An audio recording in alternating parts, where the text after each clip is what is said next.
Okay, so this super depressing article recently came out, put out by Policy Horizons Canada. One of my followers actually sent this to me a few days ago, and I was going to do a video on this before a bunch of other content creators did a video on it, but I've actually been very busy with my real estate business, surprisingly enough. A bunch of buyers have come back into the market, listings are getting showings.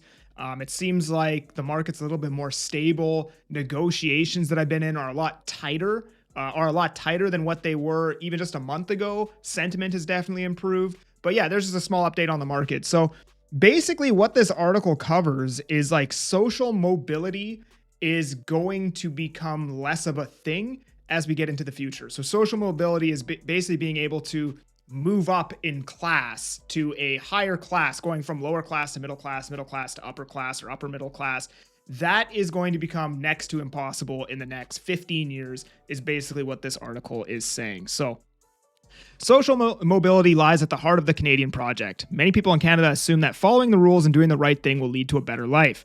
Anyone can get education, work hard, buy property, and climb the social and economic ladder. This is an informal but powerful promise. However, things are changing. Wealth inequality is rising. Children are already less upwardly mobile than their parents. Policy Horizons has explored some of these changes in Future Lives 2022.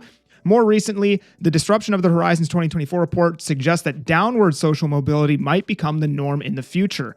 The scenario below paints a picture of Canada in 2040 in which most Canadians find themselves stuck in the socio-economic conditions of their birth, and many face the very real possibility of downward social mobility. While this is neither the desired nor the preferred future, Policy Horizons strategic foresight suggests it is plausible. Thinking about future scenarios helps decision makers understand some of the forces already influencing their policy environment. It can also help them test the future readiness of assumptions built into today's policies and programs. Finally, it helps identify opportunities to take decisions today that may benefit Canada in the future.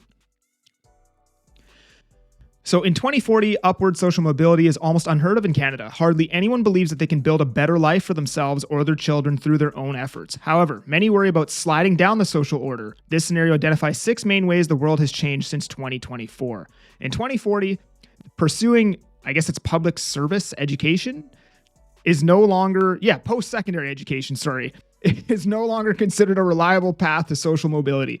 Tuition and housing costs exclude all but the wealthy. Relatively long program timelines mean significant opportunity costs. Inflexible programs cannot keep up with constantly evolving skills in the job market. Like I've been saying this for a while. You get so much hate for saying that going to college is like a beneficial thing to do, right? Unless you're going to be a lawyer, like an engineer or a doctor, like one of these really high paying jobs, like just start a business or go into the trades. Like I was making $100K a year when I was 22 years old, and that would have been in 2017 as a plumber. Inflation adjusted, that's like $200,000 today.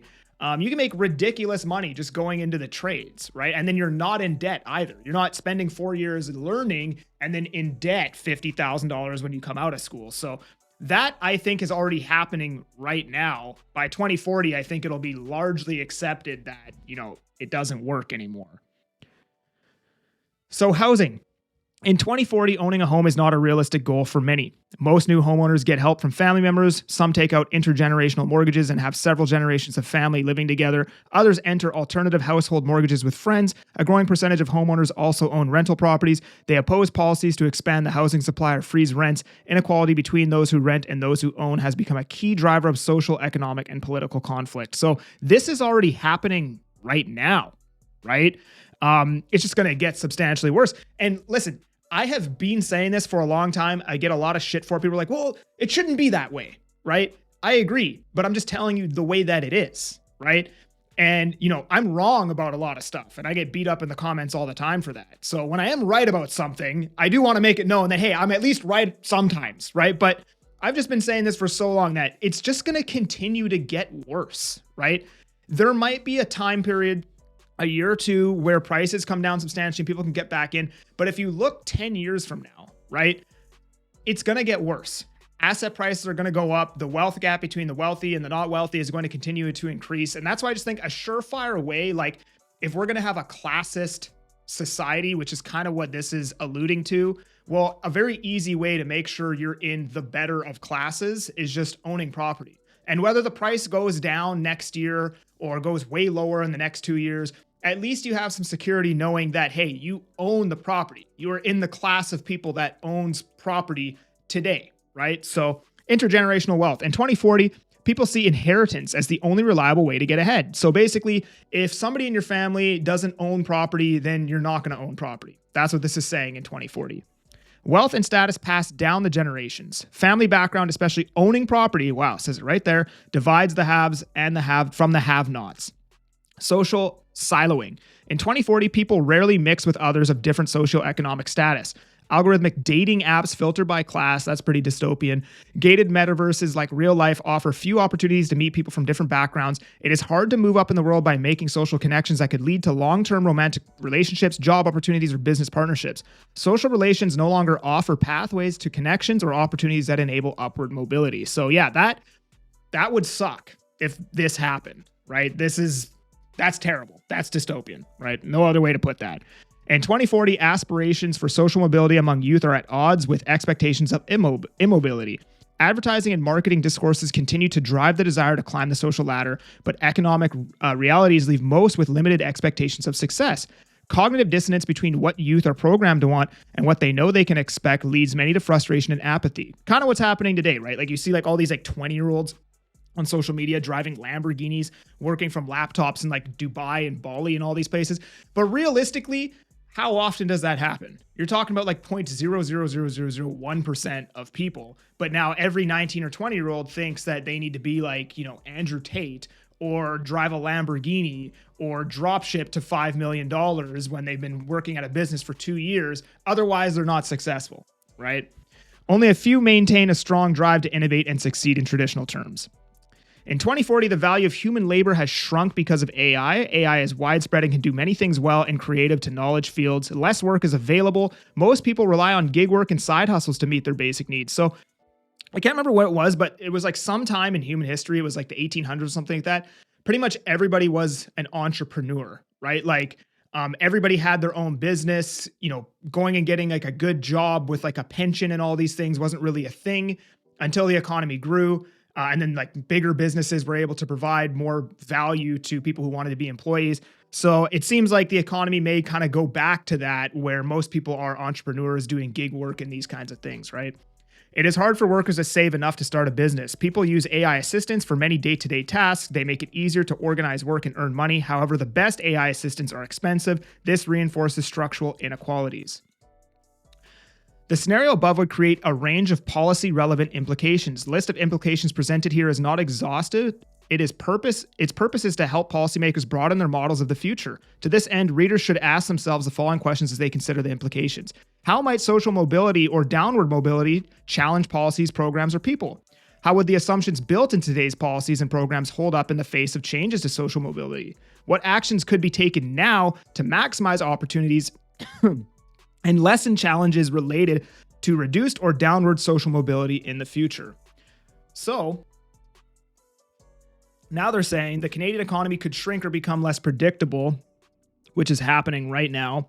Capital for investment in new enterprises may concentrate in the hands of a small number of very wealthier older people. Their perspectives and preferences may determine which sectors become winners and losers in terms of innovation and job growth. So basically, there's going to be a very small percentage of people that have all the money, and they're going to dictate, what sectors of the economy grow because they're the only ones who have the money to invest, right?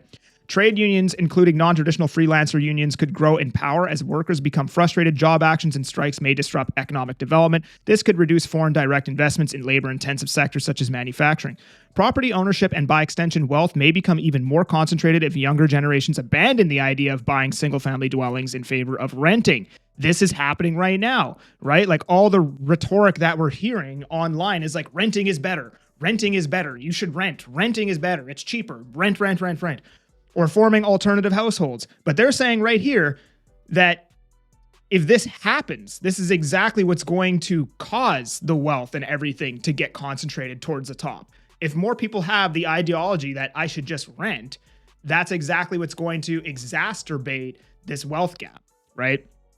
That could leave those with existing capital equity in a position to snap up more and more residential property, which could also produce higher rental costs in future. Since many people have less in this future and see no way of improving their status through consumption or display, they spend less. This could shrink the consumer economy. People's mental health may suffer, right? I'm not going to go over this. I think this is pretty obvious. I'm already seeing it day-to-day basis, talking to everybody. I mean, the vibe the vibe here just sucks. Like the amount of people I talked to are like, man, the vibe here is so dark. I went on vacation to this place. It was so awesome. It was amazing. Everybody was happy. Everybody was pleasant. I came back here. Everybody's freaking miserable again. So I don't need to cover this. That's happening right now. Everybody can see it.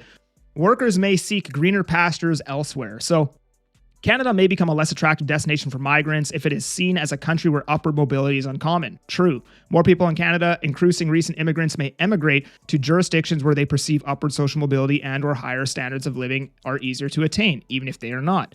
If young workers leave Canada, it may become harder to pay for the systems that support a growing number of older people. CPP. There could be labor shortages in sectors where AI replacement of workers or automation are most difficult, particularly if workers freed up by automation are not able to fill those roles. Examples could include care work, agriculture, and construction. People might find alternative ways to meet their basic needs. Housing, food, childcare, and healthcare cooperatives may become more common. This could ease burdens on social services, but also challenge market-based businesses. So I've been saying that as well, that like as housing gets more expensive, you could have like a 2-bedroom condo rent for $4,000, but instead of 2 people living in it, maybe there's 4. And now that rent is only $2,000 a month instead of it being $4,000 because it's spread across, well, I guess it'd be $1,000 a month per person, right? So same amount of housing or, same housing unit, but just now more people paying for that rent, right? Forms of person-to-person exchange of goods and services could become even more popular, reducing tax revenues. So people are going to circumvent the system and do stuff in cash. People may start to hunt, fish, and forage on public lands and waterways without reference to regulations. Small-scale agriculture could increase. Governments may come to seem... I'm already planting parsley in my front yard for my rabbits, so I'll have to go buy it at the grocery store. Governments may come to seem irrelevant if they cannot enforce basic regulations or if people increasingly rely on grassroots solutions to meet basic needs. So post-secondary education can become a stranded asset. I think that's inevitable personally. I've thought that for a while. People may reject systems they believe have failed them. People who work hard but see little reward may look for others to blame happening right now. Some may blame AI, big tech, CEOs, social media, unions, or capitalism, or realtors and developers. They could demand tighter regulations, tax penalties, or profound revisions of certain systems. I'm just joking, I'm just poking fun. Some may blame the state. They may attack policies believed to favor older cohorts who benefited from the era of social mobility. In extreme cases, people could reject the state's legitimacy, leading to higher rates of tax evasion or other forms of civil disobedience. So a lot of people right now, there should be higher taxes. There should be higher taxes. There should be higher taxes. And they're saying that might just lead to more tax evasion. Some may choose to blame those with capital, whether it is social, economic, or decision-making capital. Others may choose to blame immigrants or another identifiable group happening right now. If such scapegoating becomes widespread, it could generate serious social or political conflicts happening right now. So yeah, I've been saying this, right? It just gets worse, right? Like, and I was saying that, markets, well, first off, financial markets are rigged to go up, right? So when they're going down, it's like Owen Bigland has a saying, it's like holding a balloon underwater. You're like fighting for your life to keep this thing underwater, but eventually it's going to pop back up with a vengeance. And that's because everything is rigged to go up because inflation is baked into our monetary system, right? So you can only keep it down so long, right? And markets have a funny way of causing max pain. Like whatever the worst case scenario is, almost always seems to play out in a down market or a volatile market, right? And, a lot of people are like, yeah, the market's going to crash. Everybody's going to get back in. Things will be affordable again. We need a big reset. And then things will be great for another 30 years or whatever. And I think that's a good scenario. Yeah, it'll be painful for a lot of people. But you know what I think would be an even more painful scenario is we get a minor correction. Maybe prices go down another 5-10% from here. Maybe they don't go down at all. Maybe they just start trading flat. I don't know, right? But then they start going up again. And housing prices going up would actually be the most painful scenario for Canada. That would cause the most pain overall than the housing prices coming down and everybody being able to jump back in. So despite all the unemployment, all this stuff that's going on, prices could come down. They could come down a lot in the next 2 years. I don't know. But regardless, I think what was put in this report is going to play out eventually. And I think if you want to protect yourself from you being in that lower class or experiencing downward social mobility, A very easy way to do it via this report, their words, but also my words, would just be owning property. If you enjoyed this video, please do like and subscribe. Sorry for the negativity today. I didn't do this report. They did it. I'm just reporting on it. If you want to chat with me about buying or selling real estate in the Fraser Valley, book a call with me using the link below. Otherwise, I'm that Agent Kelly. I'm making moves to move you. Peace.